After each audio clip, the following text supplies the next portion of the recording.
Joe Rogan is not a thinker. Well, then call him a questioner, which may be even better. Okay, he doesn't think on his own, but he's asking questions. And that's what makes him so valuable. He's asking more questions than most other people. And he's asking questions of both sides.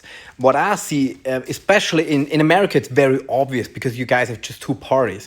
But it's the same in other countries as well. In most countries, in most societies, we have a high form of dichotomy. So we have like just two sides on most topics. And generally, many of those topics are put together. So if you're on one side, you will have all those opinions. And if you're on the other side, you will have all of these opinions.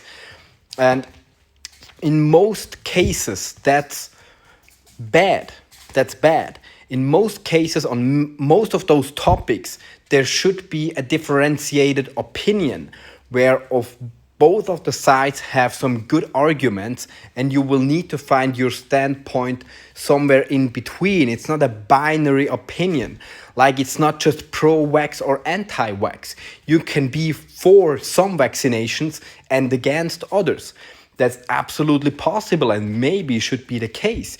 You can be for some social policies and against others. You can be for some freedom in corporations and in economy and against other freedoms. So for some regulations and against other regulations. That's very possible. And I would even argue that a mature, thinking, healthy man and a healthy psychological position should involve some kind of differentiation in most of these topics, and I very much welcome that.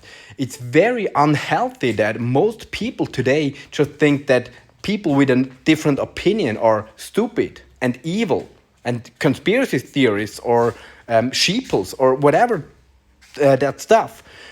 In reality, most of the people with a different opinion than you or I are equally as intelligent and equally as educated and equally as good or bad and interested in society's health.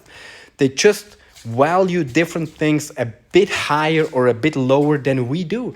And we should use our mind and our brain to start to understand these people. And that's what Joe Rogan wants to do. He wants to understand. He's asking questions to make you explain yourself and then see what your standpoint holds. That's incredibly undervalued in today's world. Not everything is an argument against each other. I argue to understand.